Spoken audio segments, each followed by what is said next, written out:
Welcome to From Rock Bottom, the podcast where we explore real stories of struggle, survival, and strength. Each weekly episode features honest conversations with people who faced mental health battles, addiction, trauma, and life's darkest moments, and found a way to rise again. A quick content warning: some of the topics we discuss may be distressing or triggering. We talk openly about mental health, addiction, and other sensitive issues. Please listen with care, and if you need to, take a break or reach out for support. You're not alone, and this space is here to remind you of that. Boom, and we're on. Today we've got Ollie Cooper, professional boxer, 12-0, Midlands Champion. As you can see, he's got his belt today. He's here to talk about his journey so far. But just like everyone, his journey isn't easy. He's not an alcoholic, but he's had issues with alcohol in the past. He turns into a person people don't like, and more importantly, a person he don't like himself. And then we're going to discuss something all us men go through, and we all take it differently. It breaks a lot of us. Heartbreak. Ollie, how you doing? All good, mate, all good. It's in one piece, so can't complain. Yeah, congratulations on your recent win as well. Thank you, bro. Big stoppage. Yeah, man. 12-0 now. Exactly, yeah. Getting there slowly but surely. Moving up in the world. Yeah, that's it. Right, Ollie, just like everyone else, mate, like start from childhood. We go from there. What was it like growing up for you? Yeah, good. I'd be lying if I said I remembered a whole fat lot, because my memory is awful. I haven't taken that many punches, I don't think anyway. But yeah, my memory is terrible. But nothing bad that as I can remember. Everything was good growing up. Never had a troubled childhood or anything like that. So Mum and Dad? very strict, but I think it's set me in good stead for where I am today. Yeah. And the standards that I obviously set for myself. So yeah, it was good. Like I say, it was strict but harsh but fair. How did you find it being strict? Did you ever try and rebel? Of course, as every teenage kid did. But never got away with anything. They'd always get to the bottom of whatever I was doing. But no, as I say, it set me in good stead for the person I am today. So I can't complain. What do you think of a strict upbringing? At the time, I obviously hated it. Yeah. But again, it sort of reflects. I like the saying, the apple doesn't fall far from the tree. I think if you're brought up correctly and in the right manner, then it has a good reflection on how you are as you grow up. So yeah, I completely agree. Like, I've got 3 kids, and sometimes I feel like I'm being a bit strict or a bit. I've got daughters as well, so obviously it's harder. But I feel like I'm being strict and harsh, but I always think I'm doing it for the best. Like, they can hate me now, but I know they'll thank me one day. That's exactly it. And I think you learn as you grow up, you learn from your parents anyway to be a better parent, as you say, for yourself. You learn from the past to become that better parent, so it's a good experience. Yeah, but like with strict parents, some people either go along with it and agree to everything the parents say and they listen to them, or they do completely The opposite. rebel. Yeah, they go straight away like, "Fuck you, mum, I ain't doing that." Do you know what I mean? Straight on the drugs and punching walls and all that. That's right, yeah. It's a shame, but what can you do? So, how did boxing ever come onto the scene for you? Is it in the family, or is it just? No, I don't think anyone ever boxed in my family. My dad ran a football team, obviously for my age at the time, and we were getting it, don't get me wrong, it's not elite level football, but I needed to be fitter. I was never in bad shape, but just needed to be fitter to play better on the pitch. So he took me down to a boxing club, and as time went on, it sort of just took over. I realised I actually really enjoyed it, and I was quite good at it. So What age was this?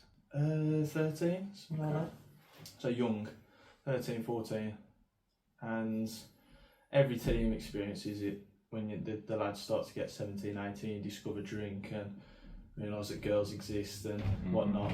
The teams fade out, and then obviously with the boxing, you're a one-man army, so that continues. The football sort of faded out, and the boxing continued from there.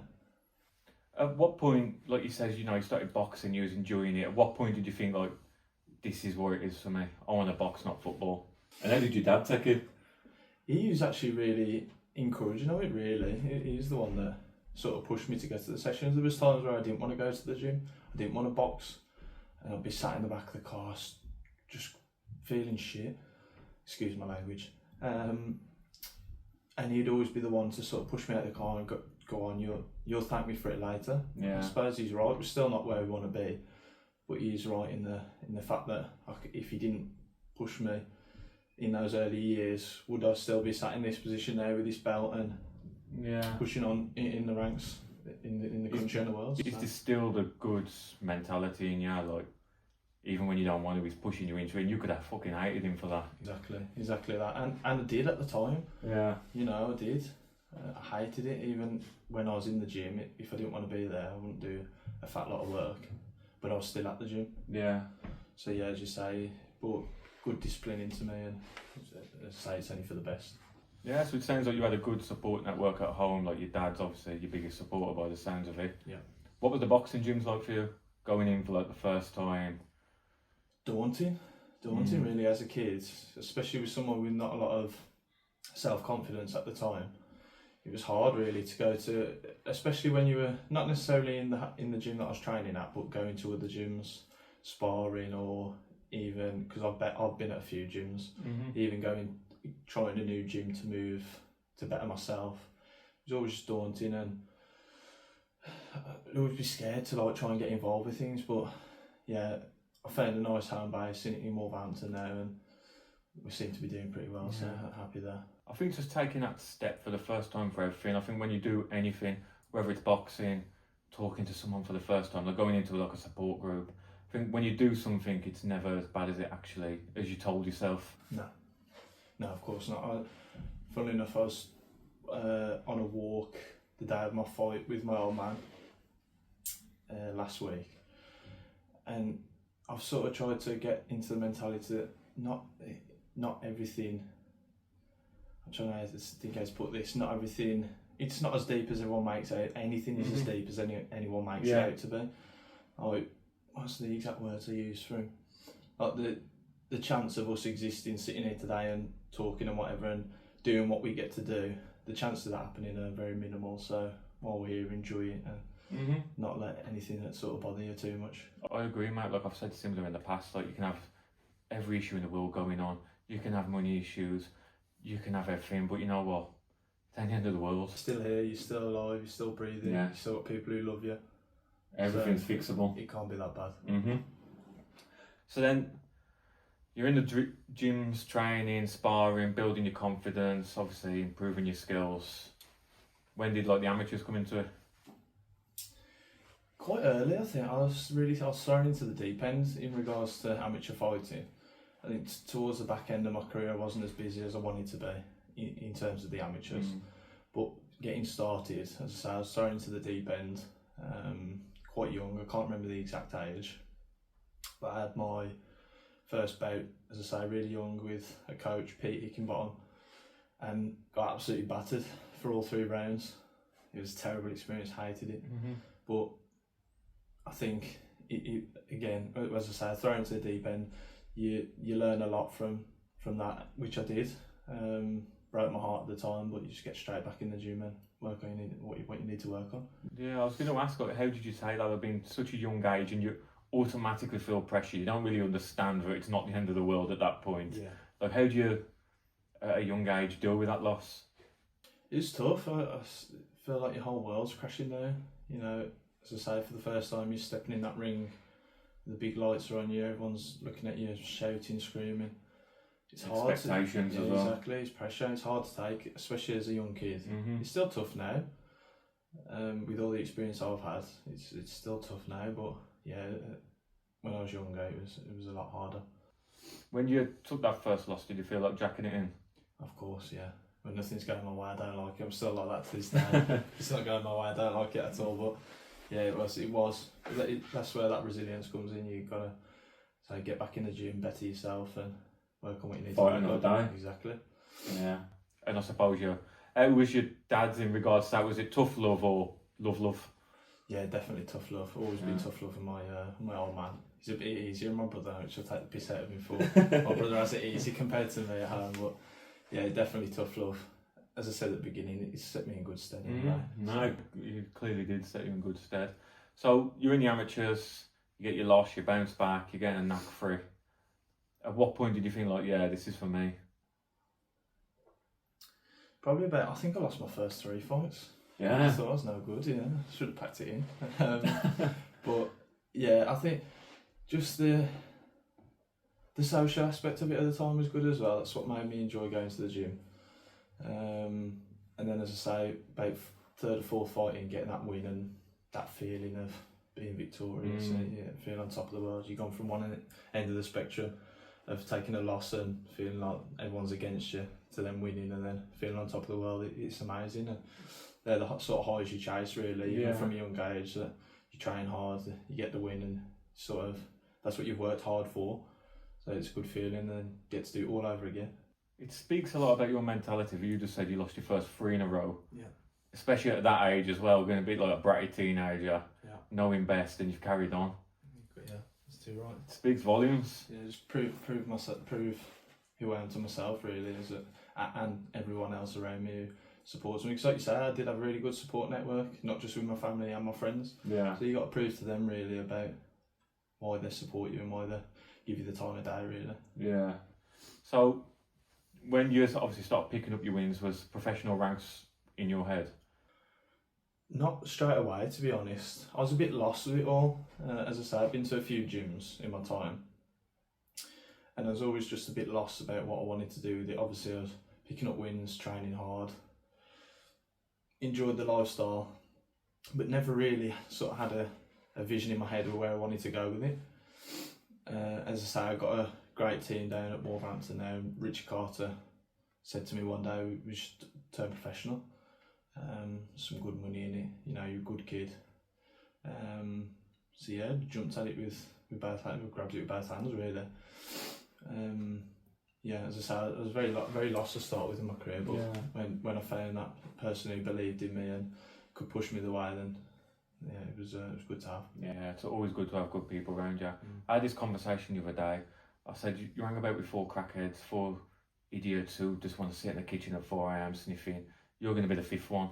That's it. Whereas if everyone's moving in the same direction positively, it's natural to happen. That's it. It sounds daft. I saw a photo, it was a while ago now. There's a picture of just some fruit, and there's a bunch of fruit, and they're all rotting. And you got a photo of the apple that's not touching the other apples, and it's not rotting because it's away from the other group. If that makes sense. Yeah, so clever, you separate yourself from where you don't want to be, and go sort of in the direction you want to be, then you'll be successful in life. Yeah, I find with that, like, people are in the bad crowds, especially if they haven't got sport, they haven't got anything. It's just they've got the boys in the kitchen 4 a.m. drinking, sniffing, doing all that. It's like they might want to leave it, but they don't know nothing else. Like they can't. Like that's their pals. That's all they've got. And it's like people are a lot scared, like, to go alone and do their own thing and start fresh. Yeah, and I think that's why it's important to have. On the topic of boxing, you got boxing gyms in the community, and just to get kids off the street. Yeah. Obviously, I never had that problem. I was never forced into it. I was never kicking about the streets, and but some kids who aren't as fortunate as myself, who need that support network because they haven't got it at home. Yeah. And it's good to have, like I say, community centres, gyms where kids can get off the street and do some good in the world. So with you, like you said, you was going gym to gym, finding what works for you, the right team. Like, why didn't you just go your first ever gym, stay there, even though you're getting losses? It's not for you. It's just, why was you never comfortable? Yeah, it was. See, for me, again, with not having as much confidence as I do now, I was happy where I was. I'd never speak my mind. I would just get to the gym, do a session. If I got told I was fighting, and then I was happy where I was. It was my old man who said, "You've got something here. This is not the right place. We need to look at alternatives." And being such a big figure in my life, obviously, I just listen to him and trust him, and trust the process, really. And again, this leads to where we are today. So I need your dad to be my dad, seriously. But I think that shows the importance of having a strong father figure. Like, even you can push against him, hate him for it, he's still going, like, he's got the best big picture. He's got my best and my brother's best interest in mind, with the whole family's. 100%. He always puts himself first. So yeah, it's top bloke. What do you find other people, like, in the boxing gyms, like, because we said, like, you had your nice upbringing, your family network, which is perfect for you. Like you said, not everyone's got that. Some people have got a mum who's an addict and there's no support at home, or they've got no father figure, and like I've spoke about it in the past, like you can go to the gyms and there's father figures, there's younger brother figures, there's older brother figures. What do you make of it?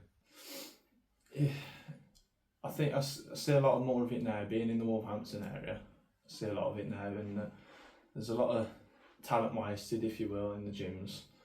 Like you say, it's a shame for kids who aren't as fortunate as I've previously described, and I see it in the gym, and that's why I try and reach out and be, as you say, that big brotherly or fatherly figure to kids in the gym who haven't necessarily got that at home. So yeah, we're all as one day in the gym, and if you can look after each other, then you can't go far wrong. Yeah, like it literally costs nothing in life to throw your arm around someone and support someone. Exactly that. Yeah. So you're turning pro, you get your arm around you, you're turning pro, you're good enough. How did that feel for you? Was it a fuck moment, or just nice, is it? This is it really. This, as I say, once Rich got it into my head, once I set my mind to something, then that's the focus. And yeah, signed the contract. I thought, oh, this is business now.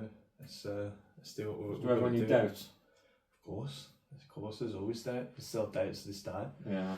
I think that's just down to mental health, but it's just getting on top of those doubts. And people say, do you get nervous? And yeah, obviously I get nervous before a fight. Even however many amateur fights I had and how many pro fights I've had now, still get nervous.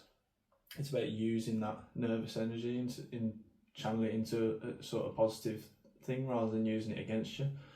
So yeah, there's definitely doubts. I don't think they'll ever go away, but as I say, if you can deal with them with a strong mind, then you're destined for the top. Yeah, I presume if you do turn the doubts into positives, it stops you from getting complacent.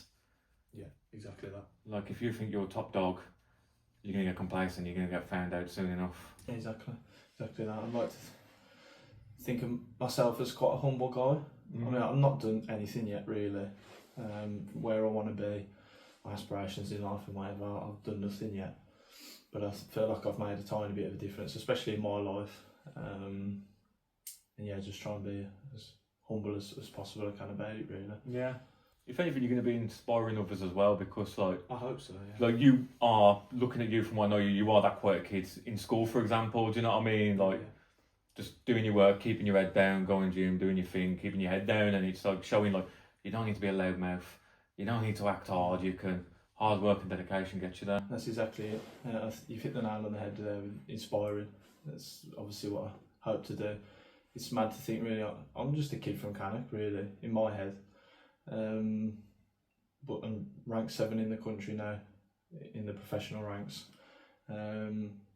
And we know we can go higher than that, and we will go higher than that. So yeah, it's kind of mad really.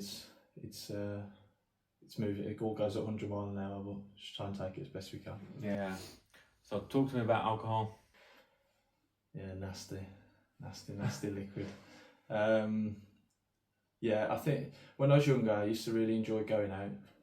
We're talking 18, 19. Yeah, for fresh, but allowed to go out. Yeah. 18.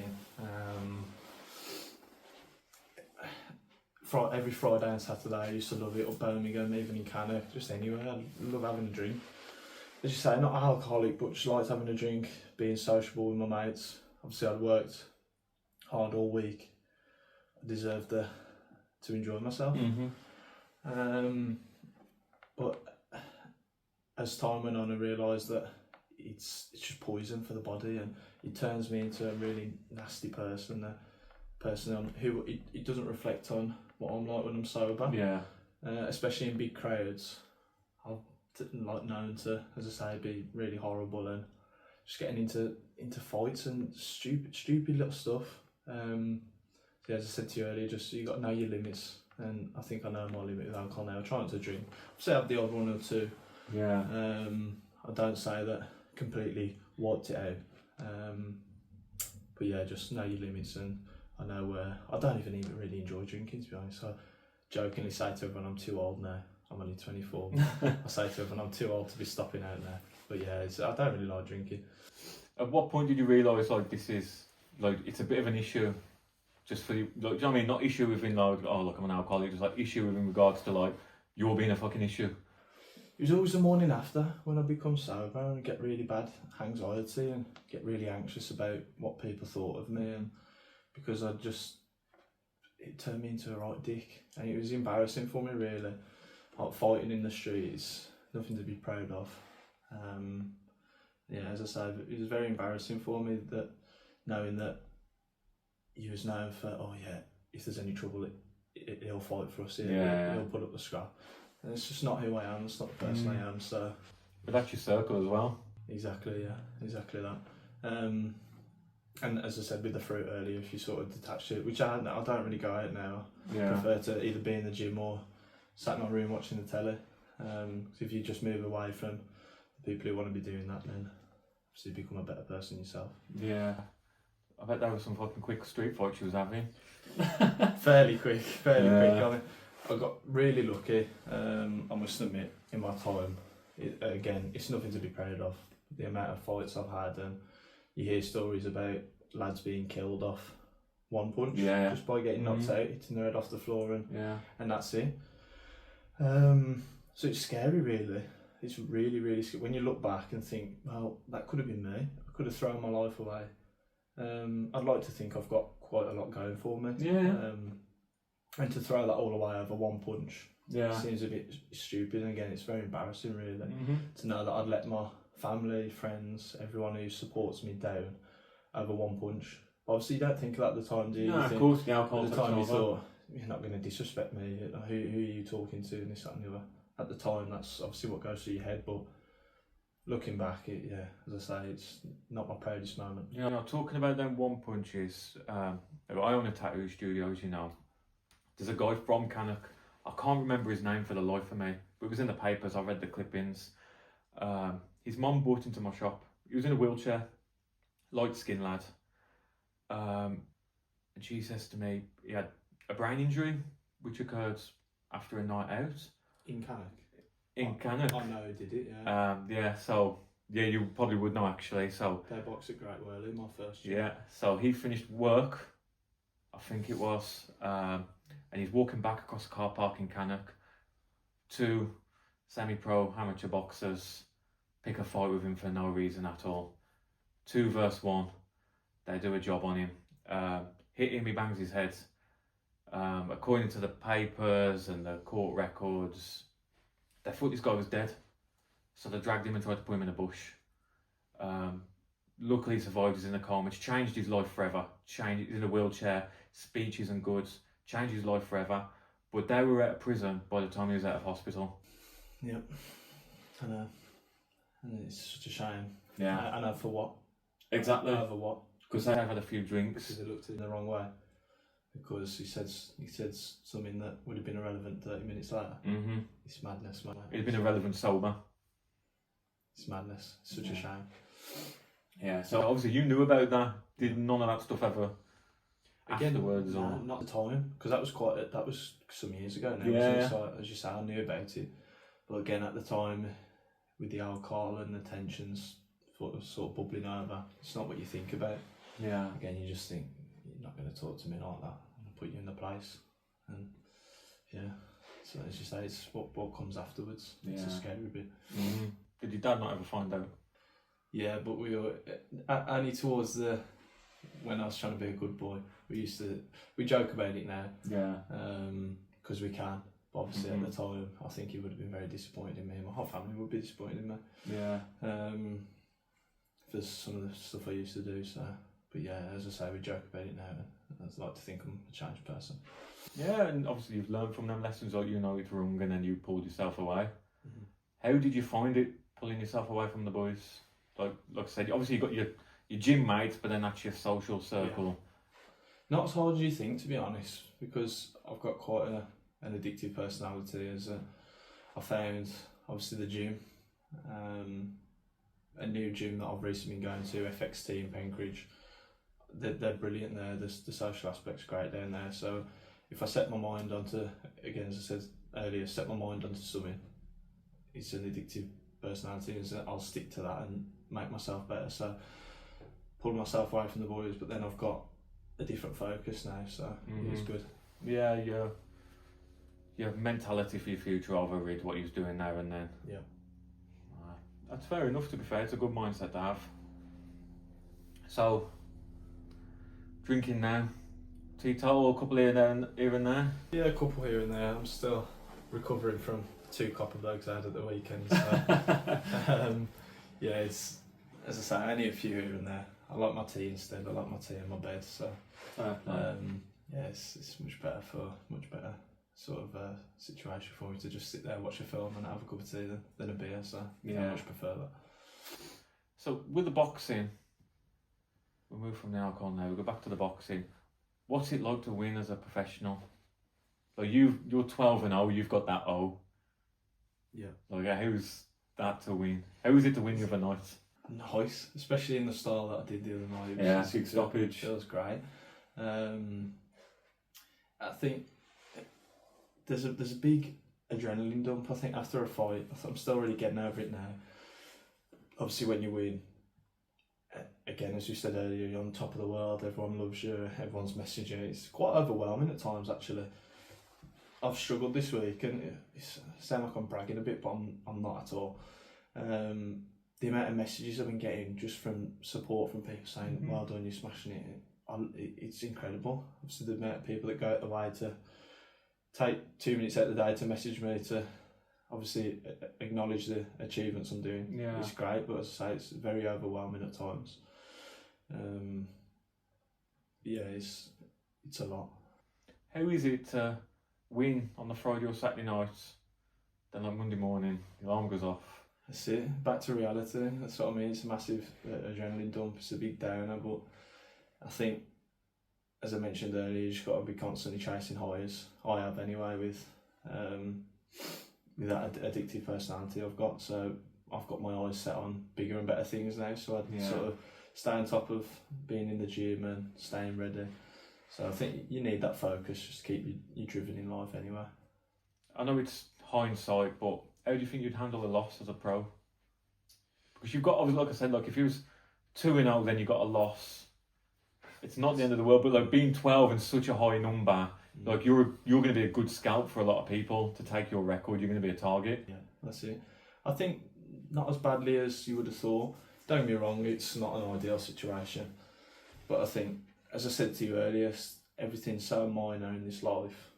A loss is so what? You just wake up the next morning. Yeah, exactly. A loss is only a loss if you don't learn from it. Yeah. And you don't take anything away from it, and you don't become a better person because of it. So, yeah, I think it would be a wonder at the time, but again, you just got to pick yourself back up and go again. Yeah. Have you ever thought, like, what if it doesn't pan out how you want it to pan out? What if, like, you are now working normal for the rest of your life? Yeah, it's scary, mate. It really is. I spend a lot of time on my own, so you can imagine the thoughts that creep into the head. But as you say, what if this doesn't work out? What am I putting all these hours into? You know, I'm missing occasions, I'm missing seeing my friends, missing doing things I want to do to put this work in.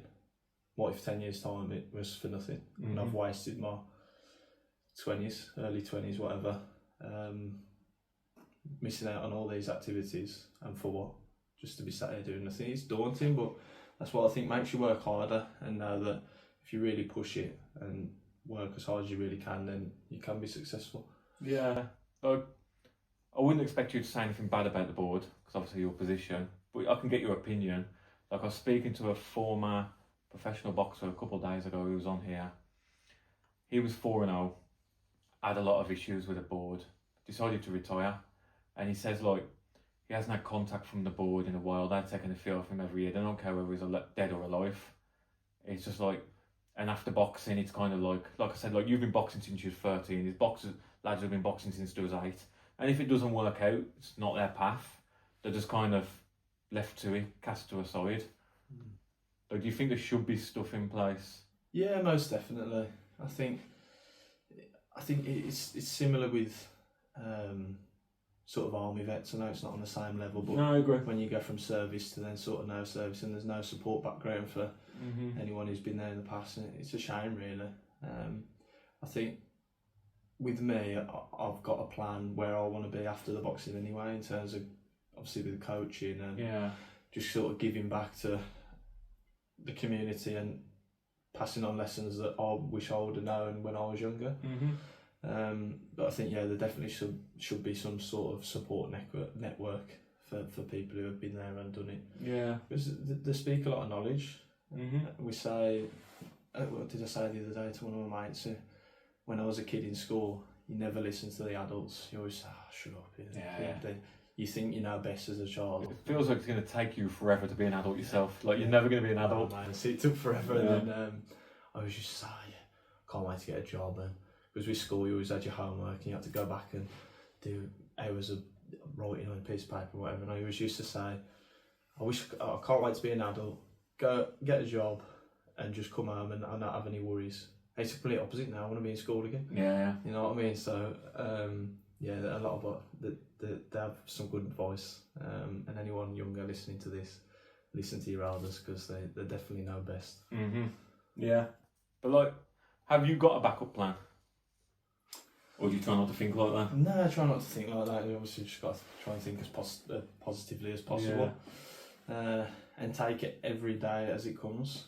You know, tomorrow's not promised, so just live the best life you can at the present time.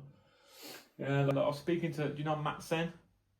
The name rings a bell, yeah. Professional boxer. He fought at Wembley on the Joe Joyce undercard.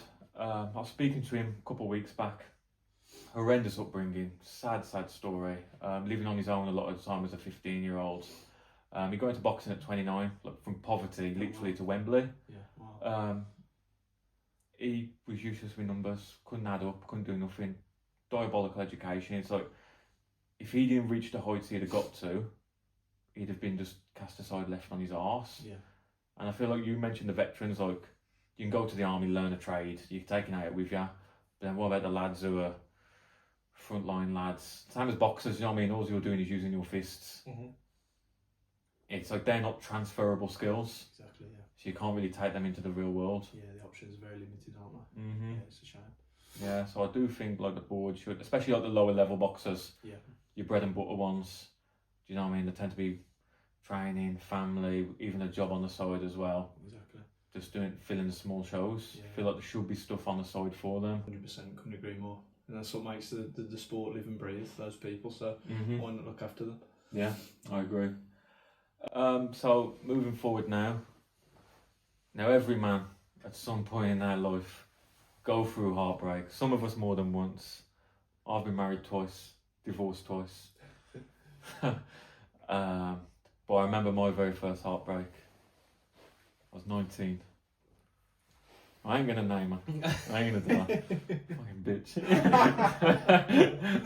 Nah, but that broke me. And like you think like a while after that, the advice I got, you have to a relationship breakdown. How it was at that age, especially being immature mindset. It's basically like a loss in life. Like you're basically grieving, you're mourning because you've spent years. I think I was with her 3.5 years. Like from like 16 to 19, you spend years with that person. You change with that person. You grow with that person. You adapt to each other, and they're literally part of you. But they're a side of you. Like they know what you're thinking. They can read you better than they can read a message on their phone, and vice versa.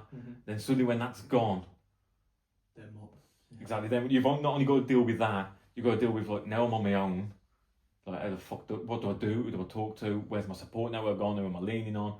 I want to share this with them, but I can't. And then you also have the bad paranoia, because we all go through it. People deny it, but it's the bad paranoia. Like, what the fuck are they doing? Who are they with? All that, and that's the thing that every man goes through. Yeah. Women obviously probably as well, but as a man, I know I can speak for that. Yeah. So tell me about your story. No, you hit the nail on the head there. I think it's torturing, isn't it? Especially at that last bit. It's horrible thoughts. But I think again, you've got to use that negativity and turn it into a positive attitude. You've got to look past the negative things in life and try and use them just to better yourself. And that's what I do now. As I say, I found that gym with a great social aspect to it. Turning weakness into a strength as such. Yeah, it's good just to have a focus. Yeah, like you just said, turning the weakness into a strength. Like my stuff in the past, I've used a lot of it for the determination. I'm gonna fucking show this bitch. I'm gonna show. Do you know what I mean? I'm gonna do something. I'm gonna be something, and I think that's a positive way to do it Of course it is, yeah. because you're bettering yourself. Yeah. Probably the wrong mindset to have. Like when you say it, it sounds kind of, No, but sounds kind of creepy. Some sort of serial killer. But no, if it works for you, then if it's not broken, don't fix it. Yeah. So the best you can, obviously, tell me about your situation, what you went through. Yeah, so not too long ago, really. I can't remember exact dates and whatever, but yeah, 6 years I'd spent with this one girl, on and off. And as you say, you just become one. So, especially with you being so young. Yeah. Like, and then obviously you've grew into a man. Yeah. So you've got grown together. So we first got together when I must have been 17, first year of sixth form. I still think in my head that I'm 18 to this day, but you're talking what, good 7 years now. 7. Mm-hmm. As I say, I was together for 6, on and off. Had stints where we were living together. And it just got really nasty and toxic, and I just wasn't able to thrive. And that wasn't not necessarily because of her as such. It was just that the dynamic didn't work at the time, and we didn't see eye to eye. You know, as I say, we're living together, so I feel like you don't prioritise one another. It was sort of always the case that, well, she lives with me, so I don't have to worry about sorting any dates because we'll just eat dinner tomorrow night on the sofa in our pyjamas. And you never sort of, the spark went really. But then I was miserable at the time, but then when it all breaks down, you're even more miserable. As you say, you get used to those comforts and you go around each other, and say when that's gone, where do you go? Better the devil you know. Exactly. Yeah, where do you go? It's tough. It's very tough. So, who broke up with who? It's been the roles have been swapped. Okay. Because like I say, it's been on and off. Back together, then it's you. Yeah. So, bit of a mindfuck, to be honest. We're good friends to this day, and I think that's the best way to be. But yeah, it was such, as I say, messing with your head, saying, again, bringing those doubts in, are you good enough, or be down in the dumps, not wanting to go and train, and just see myself becoming the opposite of where I want to be. Yeah. But at the same time, it's a shame for someone who I loved for so long, having to let that go is obviously just such a hard thing to do. Yeah. Relationships are big. They cause a lot of men, every fucking age, a lot of heartbreak, distress, and it turns some men into fucking monsters. It really does, just because, like I said, when you get to a certain age, like I'm 32, I've got kids. I still speak to lads I went to school with, but they've got kids. We don't want to just want to go to the pub, especially with some of the issues I've had in the past. Yeah. Do you know what I mean? I can't just go to the pub and have one. Mm-hmm. It's 10 or none. Yeah. Do you know what I mean? Like, I can't do that. So it's like, how do we be social? I don't want to go for a coffee. No. I don't drink coffee. Do you know what I mean? I don't want to go sit in Starbucks. We ain't going to go shopping together. So you just don't see each other. Yeah. Do you know what I mean? Unless, look, I am going to the boxing and a couple of the boys will come, but apart from that, we don't see each other. So then you get isolated. So then you just lean on that one person who is your everything. And then when that's gone, yeah, you got nowhere to go. it's make or break. Yeah, it is. It's a big mental thing. It's finding ways to cope with it. As you say, it turns some people into monsters. I like to think I'm a bit of a monster now, but in the gym, using it in a good way. Yeah. There's a saying that stuck with me. I read it, it could be a couple of months ago now, but it was, no one cares, just work harder. And as I say, that stuck with me. I could cry my eyes out in front of everyone and show all my emotions, but who cares? Just work harder in the gym, become a better person in yourself. Like I say, it's how you deal with it. Because there's been times I'm not afraid to admit it, where I've been sat in my room on my own, crying my eyes out, not knowing where to go. But again, no one cares, just work harder. Exactly. And that's the mentality that I have now and seem to be striving with, so can't complain. When it first happens, when you are in your room crying, which we all fucking have done and still do, did you ever think like this, that's it? Yeah. It's similar to the boxing, your whole world's crumbling down. You get that text or you get that phone call that you don't want to see because you expected it to go the other way in your head. Yeah, it's soul destroying, but again, that's why I've got to try and be such a positive person now and try and spread that onto as many people as I can because you just got, as I say, be positive in life and turn every negative into a positive aspect. So when your world did come crashing down with her, what was the worst point? Like, how was that for you? Describe your worst points. Like, how was you feeling? Just awful, just terrible in myself, just not wanting to do anything. Nothing really in particular, but as I say, I don't want to go into I was depressed because that's not the case. I don't know, and there's people with genuine depression and I just broke up with a girl. Life goes on, you know. That's the sort of but that's looking back now. Looking back now, at the time. But what about then? That's looking back now. Right. Like I did stupid shit with my first girlfriend when I was a kid. Yeah. And I look back now, I think you are a muppet, man. Yeah. What was you doing, you fool? Yeah. But back then, it's the end of the world. Yeah, of course it is. Of course it is. Again, like at the boxing, the whole world's falling down. Feel like crap, and as you said, I'd just isolate myself from everyone.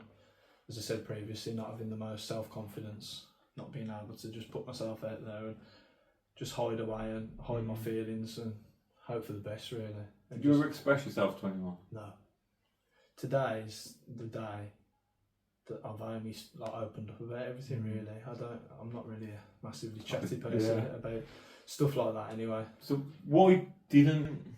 Because if anyone was to come to you, I can paint you a scene now. If someone was to come to you in the gym and go, "I'm struggling with this and that," you'd probably say, "Talk to someone about it." So why didn't you?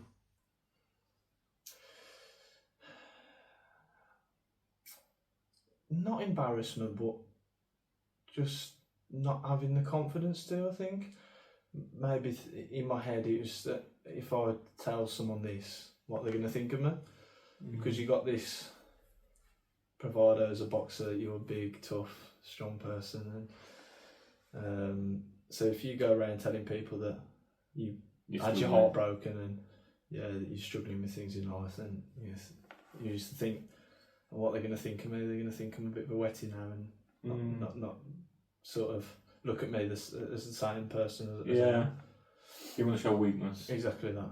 Do you wish you would have spoken to someone at the time now? Oh God, yeah, of course. It makes life a lot easier to talk, and I found that over the years, even if it's just about the smallest, most minor inconvenience, just open up and talk, because it makes life so much easier.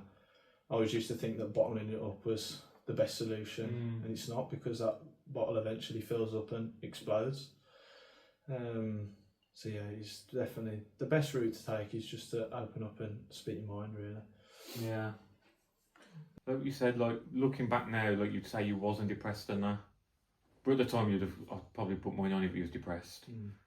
Obviously, looking back now, you think, I was being a bit stupid, I was being a bit soft, a bit wet, but in reality, you was feeling real feelings then. Yeah. That's how you felt at the time. But I was too scared to admit that and sort of own up to that and say that I am struggling with this.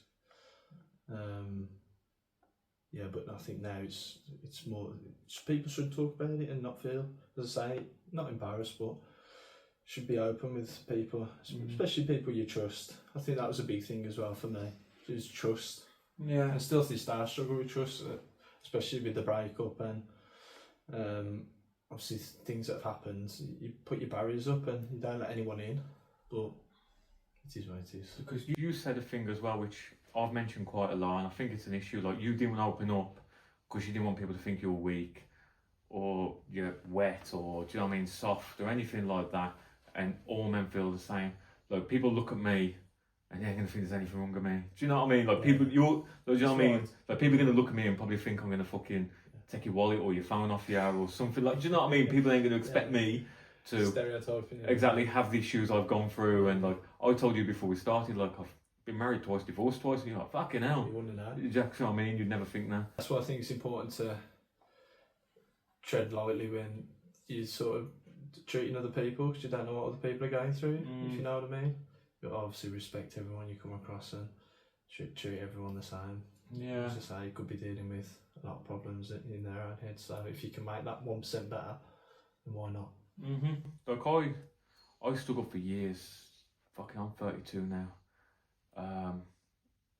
With my mental health conditions, like I'm bipolar, and to me, when you hear that, like if someone says to me like, "Oh, Ollie's a professional boxer, he's 12 and 0," you go, "That cunt's fucking hard as nails." Yeah. Do you know what I mean? Automatically, you get that straight in your head straight That's away. what I mean. So back then when I wouldn't be open about my problems, and that's why, because if that's the people that it did not make me feel good, but that's what I wanted people to think of me, to think that I had no problems and that not necessarily perfect, but that I was this strong character that couldn't be broken and whatever. But obviously that's far from the truth. Yeah. It's far from the truth of everyone, really. Everyone has a breaking point. Yeah. But you wish, looking back now, you'd have gone a completely different route with it all. Of course, yeah, massively. Yeah, definitely. Never think about professional help. Because obviously that's quiet as well. You ain't opening up to anyone apart from the doctor. Yeah, it's definitely something I consider. There's a lot of people that pop on my Instagram actually that help with a lot of sports psychology and whatever. It's something that I can look into in the future, which will probably definitely help, to be fair. Yeah, I just think men with relationships, like I said, like my age as well, the isolation.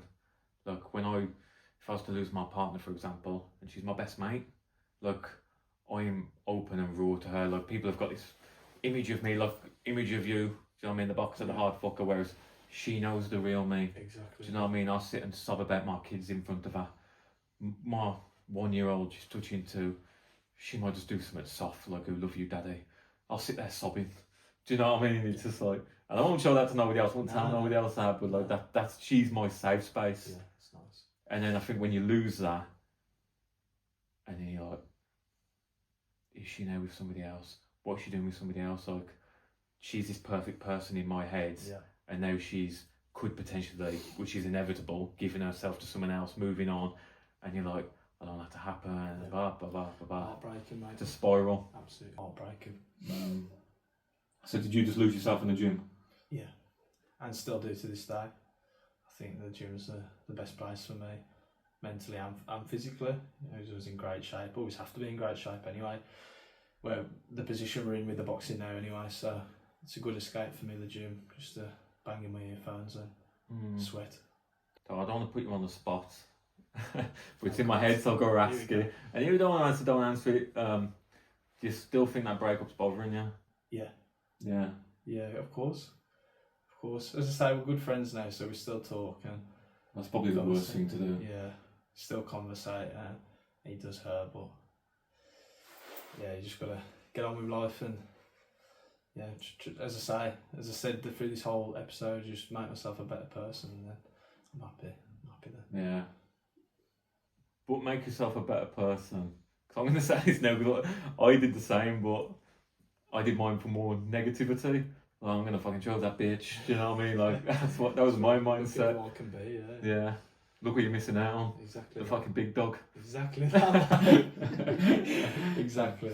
Yeah, it's definitely, it's a motivator, so yeah, I managed to get out of that hole really of being stuck in my own thoughts and being able to turn it into something good and useful really. Yeah.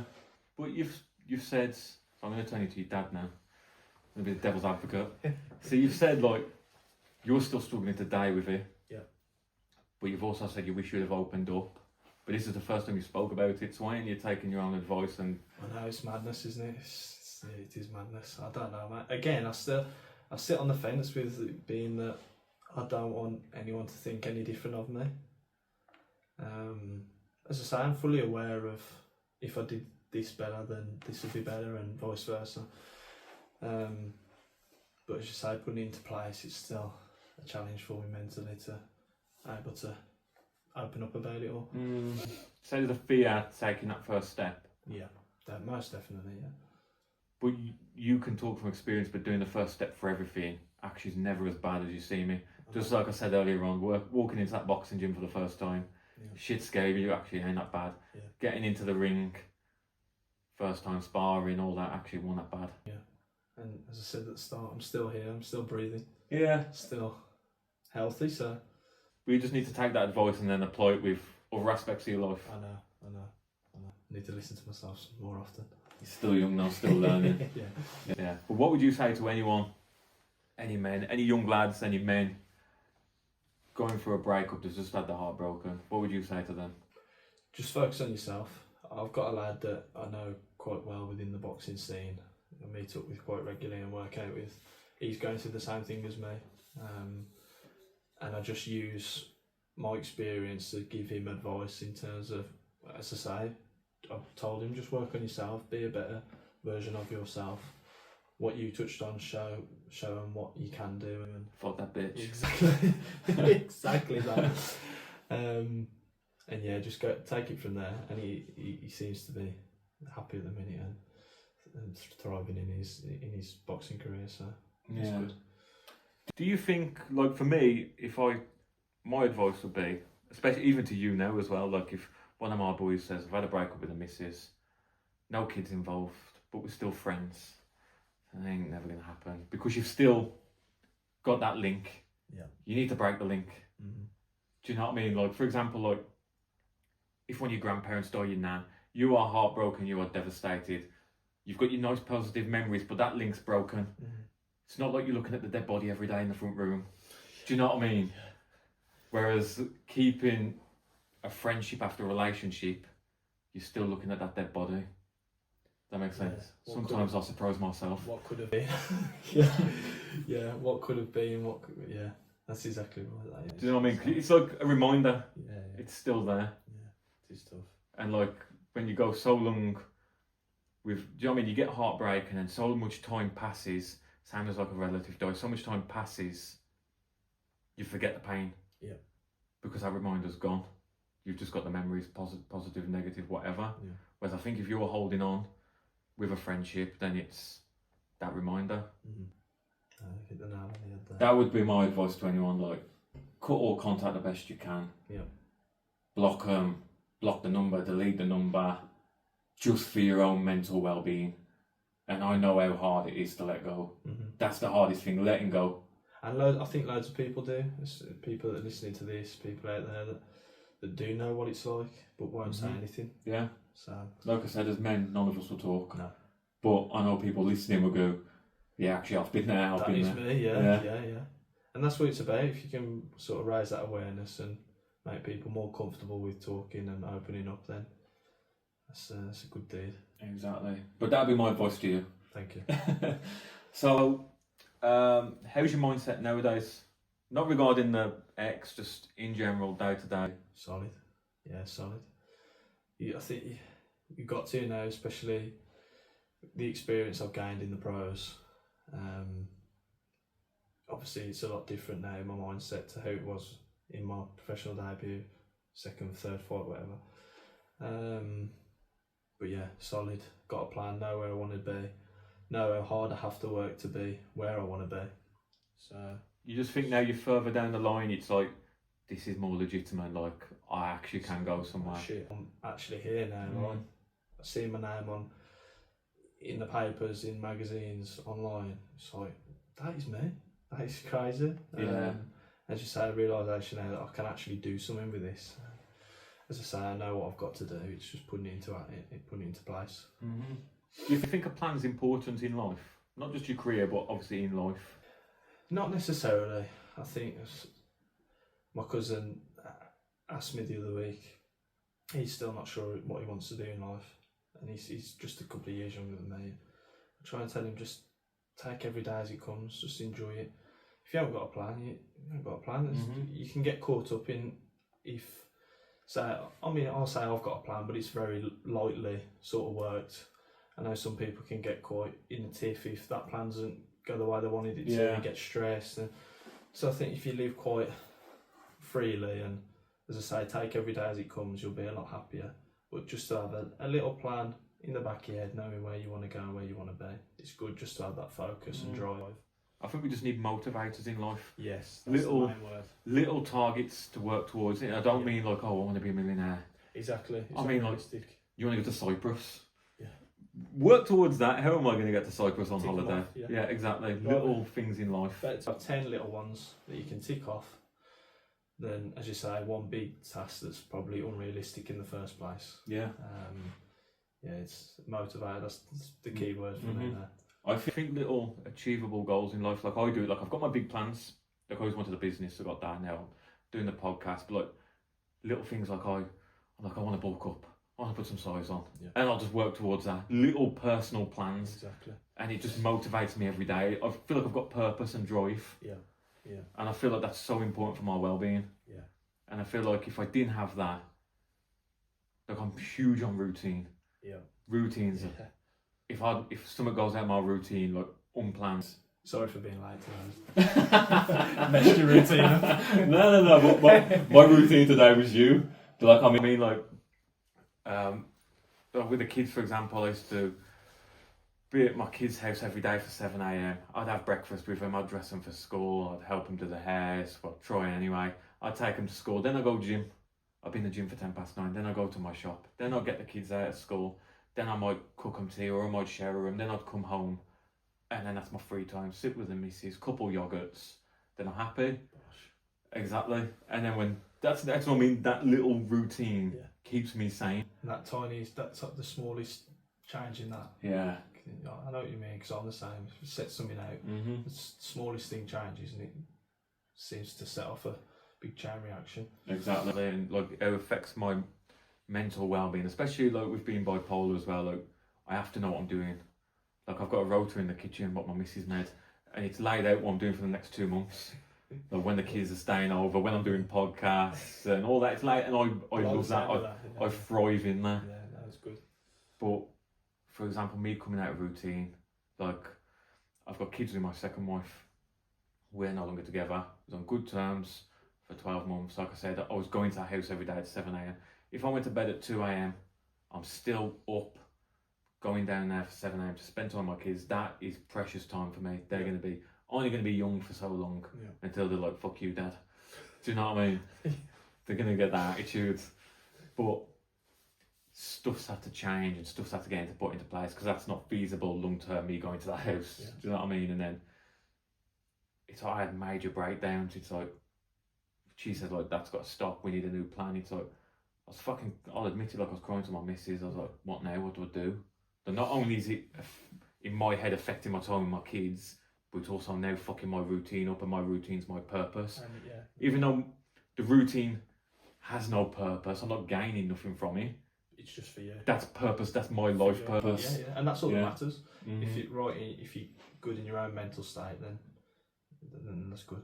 Yeah, like obviously, like you're a professional boxer, but say for example, if you wasn't, your purpose in life could just be going to the gym, going to work, chilling out on night time, bit of free time, and repeating that.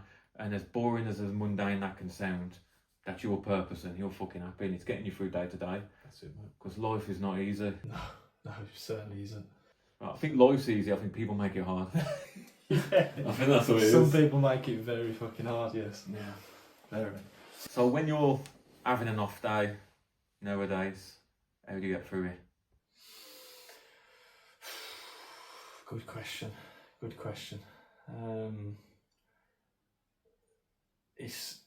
going to make myself sound really boring here, but stay in the gym. That is all I do. Stay in the gym.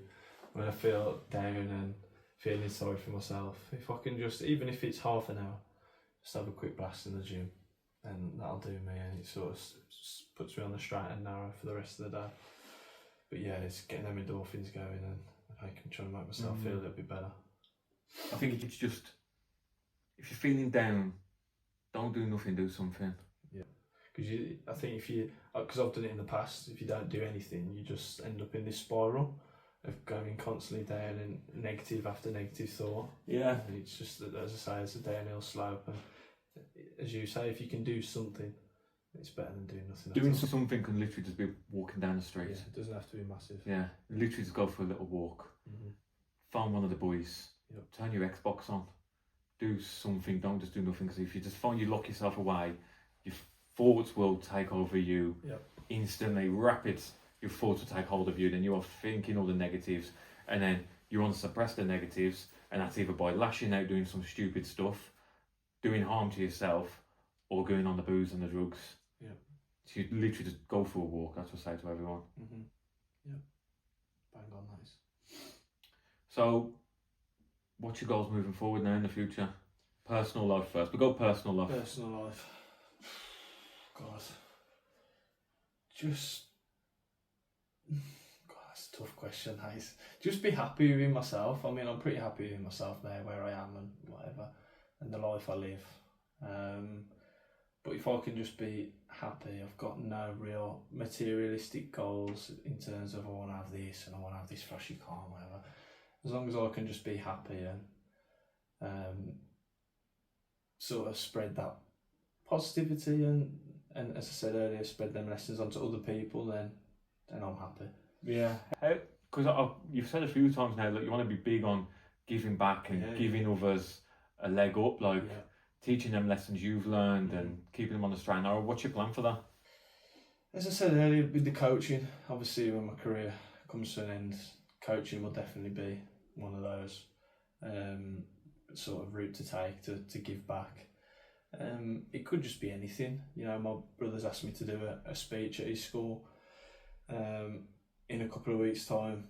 Just anything that I could pass on advice or just to say, just a tiny bit of a lesson. Again, something, pass on a bit of knowledge to younger kids that I wish I'd have known at their age. Yeah. Just to give them, as you say, that little leg up. And yeah, I think it's positive with you, the fact you're just a normal lad from Cannock, like normal household, mom, dad, nothing special. Do you know what I mean? Like, you ain't come from a fighting family where you've had advantages or anything like that. Just a normal, everyday family, and just through pure hard work, dedication. That's it. And when you put it like that, it's quite applaudable, really. But it is. I don't look at it in that sense. I just do it because that's how I am. Mm-hmm. And as we spoke about, it gets me through mental problems and but yeah, that's, when you put it like that, it's definitely a big thing. Yeah. Now for the boxing fans, what's the plans moving forward in your career?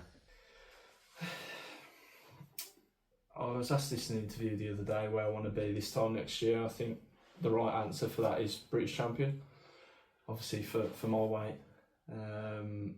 I don't want to think too far ahead, as I say, take one step at a time, one day at a time. I think this time next year be British champion, at least.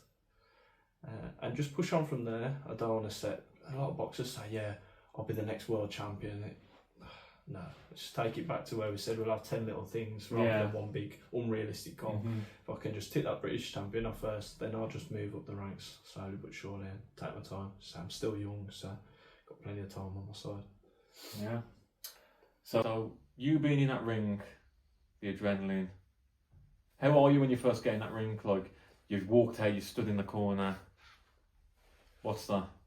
Especially under the lights and being professional. Like I said, you've got that eye to lose. Yeah. It's scary to start with. As on the debut, you get in there, as you say, the lights are everywhere, people are screaming, you got the MC on the mic coming out of the speakers, and it's all just overwhelming. It's a lot to take in. I think now, being a bit more experienced, only had 12 pro fights, so not massively experienced, but can sort of channel that nervous energy now, and you sort of come across as quite a confident person in that ring, which I think is important. Yeah, I think it's massively important. But yeah, it's very, very overwhelming to start with. What's your favourite stoppage? Because that one you did the other day was beautiful. That one. I've never stopped anyone like that before. So yeah, if you haven't saw it, go check it out. For the visuals, I am going to upload the knockout. I am going to upload that because it is beautiful. It's nice, mate. It's sweet. Yeah. It's sweet. That's what we're trying to do. So yeah, it was good to actually see it in place. So the last question I always like to finish on, I'm going to change it up a bit because I always say to everyone, how old was you when you broke up with a ex? 20. We'll say 23. We'll say 23. Usually I say to anyone, what would you say to 13-year-old self now? I'm going to change it though. Okay. Right now, today, you go back, have a little word with yourself. 23-year-old you, what would you say to yourself? Because that's your lowest point. Honestly, mate, stop giving a shit about everything. Not everything. That sounds wrong, but stop caring about the minor inconveniences in life and stop worrying about what other people think and getting caught up in just bullshit basically, things that aren't actually going to have an impact on your life. Be who you want to be and express yourself how you want to express yourself. And again, going back to earlier, just don't bottle everything up. Obviously open up, speak to people, and have your best interests obviously put first at all times. I think that's the main thing, really. Yeah, so you tell yourself to fucking open up. Yeah. Probably grow a pair of balls and stop being such a pussy. Yeah. And just speak, and as I say, not necessarily caring, but not being bothered by what other people think. Yeah, I think there's a big difference, because you can care about, obviously, if my dad had a problem with me, I'd care about that. But if some random Joe from the street said, "Oh, shit at boxing," I'd straight out there. Yeah, I don't care. But if someone said that to me 4 years ago, I'd be like, "Well, no, I'm not." Yeah. And take it up on them. No, it's like water off a duck's back. I don't care, mate. Just say whatever you want to say to me. I don't. I think I have to mature in your mindset. Like, I've got a couple of tattoos, as you can tell. Just a few. But I don't care what people think. Yeah. I do not care. Best way to be. Yeah. Best way to be. I think being comfortable in your own company as well. I'm going on holiday next week on my own. Fair play. I'm actually quite nervous about it, to be honest, but I need just some alone time, and as I say, I enjoy my own company. I'm just going to sit in the sun, because obviously the weather's crap in there, so the rain's started, so I'm just going to get in the sun for a few days, read my book, and it should be bliss, as I say, in my own company. Fair play. Right, mate, anything else to finish on? I think that's it. I think we covered everything, haven't we? We have, mate. Brilliant. Thank you very much, Ollie, for coming on. It's been a pleasure. No, thank you for having me. Cheers, mate. Thank you for listening to From Rock Bottom. If this episode spoke to you, please subscribe, like and share. It really helps us keep doing this work and bringing these stories to light.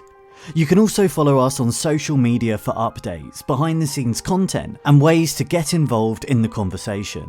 Most importantly, if you're struggling right now, please don't suffer in silence. Reach out, talk to someone, seek support.